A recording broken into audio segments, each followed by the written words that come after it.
everyone's looking for the young guy. They're looking for McVay. I think take a shot out. Todd Bowles, get him a second shot at head coach and see if he can do it. I don't think they will. If they don't have Anthony Davis, I'm saying it right now. If Anthony Davis is out for the playoffs, they don't make it out of the first round. It's crazy. And our kids will know how great Tom Brady is because he's going to be playing. Yes, it is 15.0%. That's what the Yankees brought Garrett Cole to do. He was a sixth-round pick.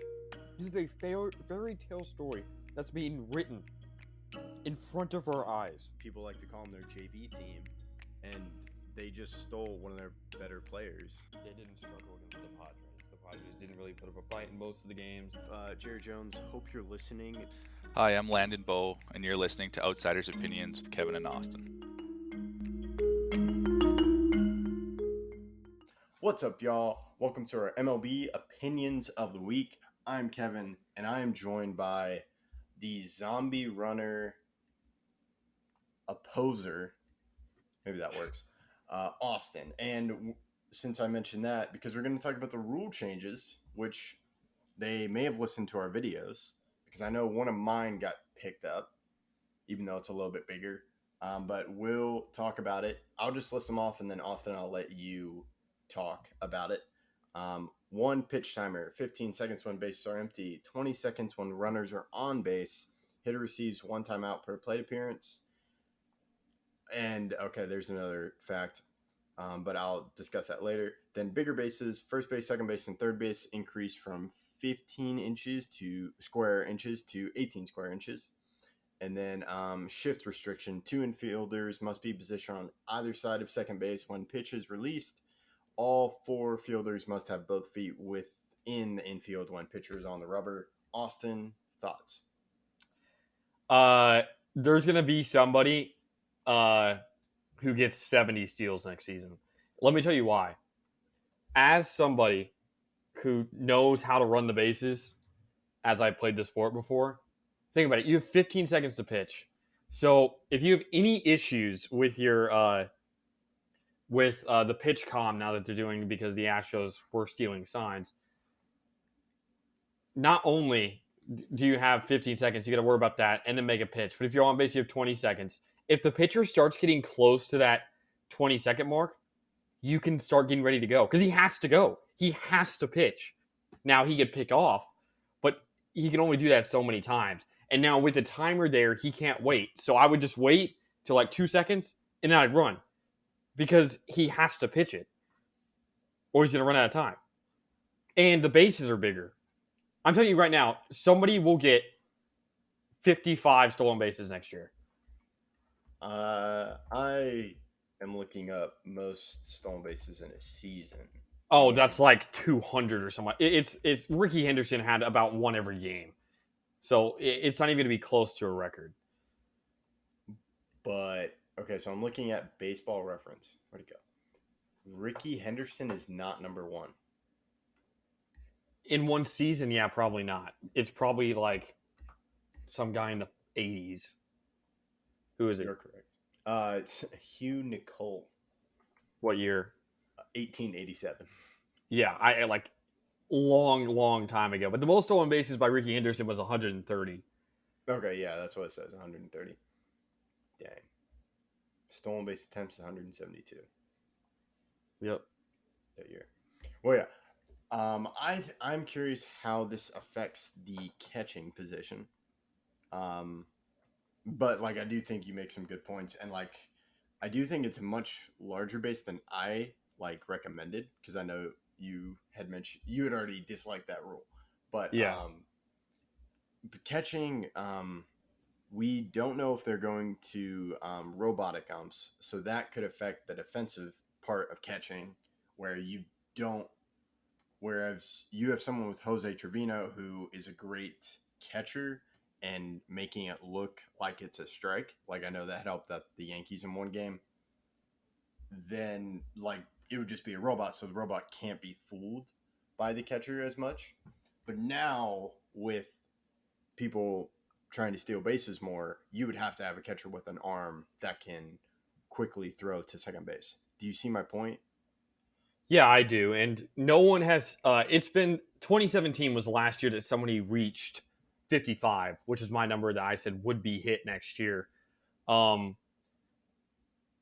2017, D. Strange Gordon had 60. The next closest to 55 would have been last year, but Starling Marte only had 47. So he led the league, but he only had 47, which is not even remotely close to 55. That's 8 stolen bases away. This year, the leader is only 32, and that number will probably reach 40 by the end of the season, but will not even get close to 55. But I think there will be a significant jump in stolen bases, and I would say at least 55 will be by the leader, maybe 60. So, we'll keep an update on that. The thing I'm looking at, it's like rule changes for 2023 season. It mentions that the bigger bases expected are to have a positive impact on player safety. I disagree with that. That doesn't make any sense to me. I know they're saying that because like your hand or something, you have more room to like get back, so you're not going to get stepped on or anything like that, and other stuff. But no, double plays are going to be much harder to get. That's something that I don't think many people understand because you have a better chance of getting to first and a better chance of getting to second. So double plays will be much harder to come by, which means that ground ball pitchers are going to be affected because you're not going to get double plays as easy. So I definitely think that this goes 3 inches both sides. That's 6 inches closer. Each bag is 6 inches closer to each other. So that takes it from 94 feet to 89 and a half feet, which is a big difference when someone is moving really, really fast. Okay, yeah, that was just a think. I thought I'm very interested to see how it plays out because they said they've been testing out in AAA. And you mentioned ground ball pitchers. That I'm curious what happens to them because now the shift is banned. Or I saw someone tweet, it's when the pitcher released, so you could have the shortstop run to a spot as soon as that's what's gonna happen. It's when the ball is released, so you're just gonna have the shortstop run, yeah, or the third baseman. Sometimes they put the shortstop on the second base side anyway, and put the second baseman all the way over on third. It's really weird what they do sometimes with the shift. Well, they'll have the third baseman where the second baseman should be, and then move over the second baseman to the other side where he's the only guy on the left side. It's really weird. But yeah, and I don't think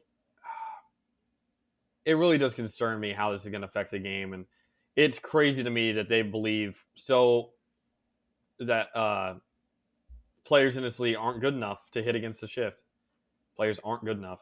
That's the only reason why you do it is you believe that they are not good enough to hit against it. So you got to change it because they can't hit against it. And I just refuse to believe that hitters aren't good enough. It is what it is. Yeah, I thought there would just be an adjustment period to shifting. Like players would learn how to adjust because I think that's what baseball is, game of adjustments. Pitchers throw 101. Okay, we're going to faster swings or bunt or something like that. So that's something I'm very interested in. And how does this affect players' markets in free agency? Because you don't know what's going to be like. So my first guess is how much has Joey Gallo's market gone up since he's doing better with the Dodgers than the Yankees, and he to me is the player that sticks out most with the shift, that has suffered the most. Yeah, we'll have to see. I don't know. It's definitely going to be a difference. I think his value is definitely more, but he also has to not strike out a trillion times to be worth anything, to me at least. So we'll see. Yeah, we will see. So I'm very interested to see how it plays out for the 2023 season. So this is our final season. I'm interested in the pitch clock because the thing that I read that I forgot or skipped over was average MLB 9-inning game time reduced by 26 minutes. Which it's crazy to me because they're worried about time, but I don't think time's been an issue since the average MLB game is always been shorter than the average NFL game. So to say that the game's too long is to say that America's most popular sport currently is too long, which I don't think anyone's ever complained about the length of NFL games. Yeah, and I'm just like 26 minutes. To me, 26 minutes doesn't seem that long of like a gap. Like, oh, we shortened it by 26 minutes. Okay, I just don't see that helping, but we'll see. That's my. I'm gonna wait and see, but I am skeptical of the shift, or I'm curious what the shift looks like. Bigger bases. I am intrigued to see stolen bases, and if a lot of players are more inclined to steal because they think they can get it, and then the pitch clock. I'm most skeptical of that. So that's I would all, have to yeah. agree with you. The most thing I'm most skeptical of is the pitch clock. Even the bags, I think, is less crazy than the pitch clock being 15 seconds. Well, 15 seconds without runners, 20 seconds on. It's 5 seconds different. I don't think that difference is all that much. Well, yeah, and I know they've been testing out in the AAA, or they've been testing out in the minor leagues. Yeah. But I'm just curious. So that's all I got, Austin. Thank you guys for listening. Let us know what your thoughts are about these changes. Do you like them? Do you not like them? Which team do you think will be affected the most, least? How will this change the game overall? Do you agree with my prediction? And thank you guys for listening.